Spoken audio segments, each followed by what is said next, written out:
and then we revert the centers. Okay, so let's look for another pair. I'm going to be looking for the orange white. There it is, perfect again. Bring it across, bring it up, place a random edge in, and revert the centers. Now I'm going to be looking for the blue white. Blue white, blue white. Okay, so here it is. So we're going to bring it over. And again, we have this perfect edge case. And I'm going to start calling it that, perfect edge case. Alright, let's look for another edge. These two. Alright, now here's the special case. We can see that they're on the same face, the two edges. However, they're the same color and they're in the same layer, unlike when we want them across from each other in the perfect edge case. So now, we're going to bring it down like this. So now, on the two different layers of the cube, they're on two different layers.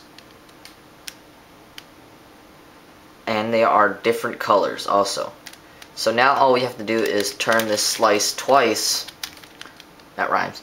Turn the slice twice so that we can pair the edge up, bring it up to the top layer, and revert the centers. And we successfully pair the edge up. At this point, I think you should be able to complete all the edges until the last two,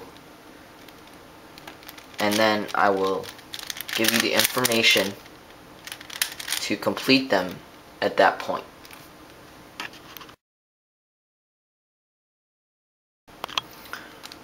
Alright, so here we've reached the last two edges. You can tell that these are the last two edges because one, they're the last two edges that you have to complete, and two, they both have each of one color.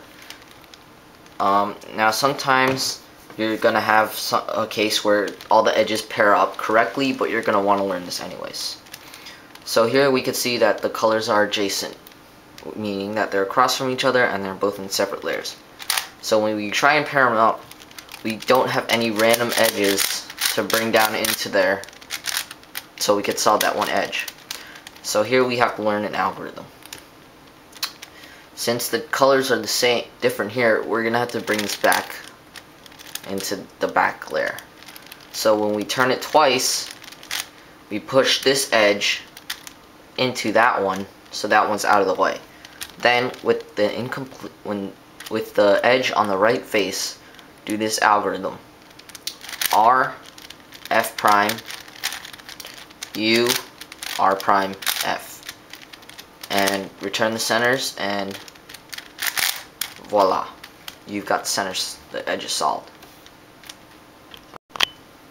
Okay, if you have this case where the colors are the same, you don't have to put this in the back layer. That won't do anything. Just push the edge into push this edge into that one, and just do R, F prime, U, R prime, F. Revert the centers, and there you have it. You solved the edges. Now we're going to solve the cube like a 3x3, with these two edges being a single edge so on a 3x3, these two edges on a 4x4 correspond to only a single edge on the 3x3. These four centerpieces correspond to only one centerpiece on the 3x3, and these corners correspond to these corners. Solve the 4x4 to as far as you can using only the outer layers, preferably Friedrich, and it is most likely that you're going to run into a parity case. So I'm going to get to solve my cube, and hopefully I can run into one too to help you.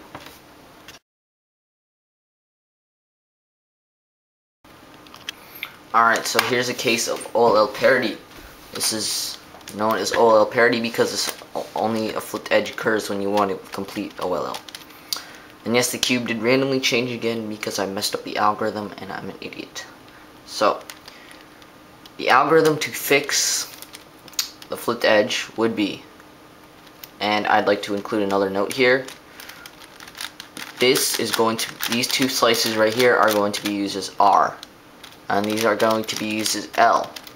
U will remain the same, so will F and B.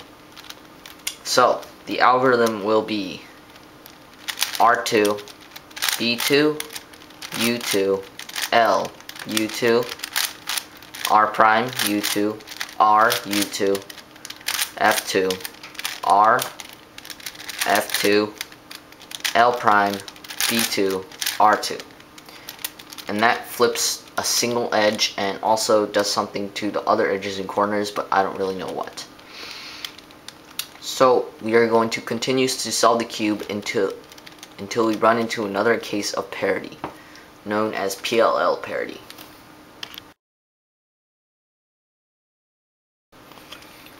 Okay, so in this solve I didn't run into PLL parity, unfortunately, and that's the first time you'll ever hear me say that, and but I will set it up for you for the purpose of teaching.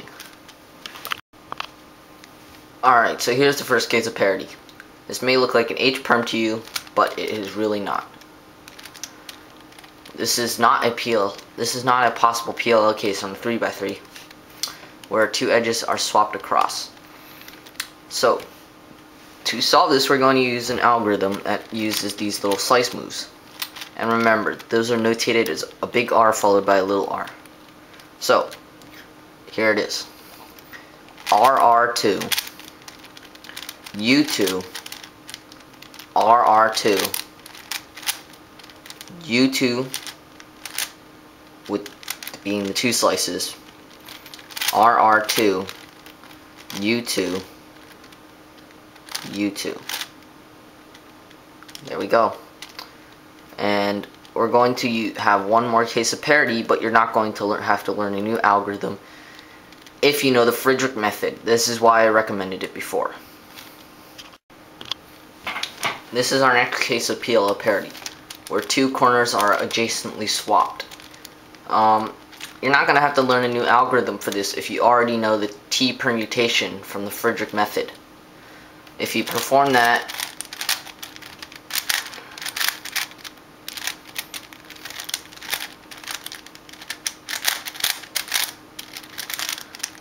you'll get the swapped edge case, and you can solve that accordingly. Alright, so here's the last PLL case.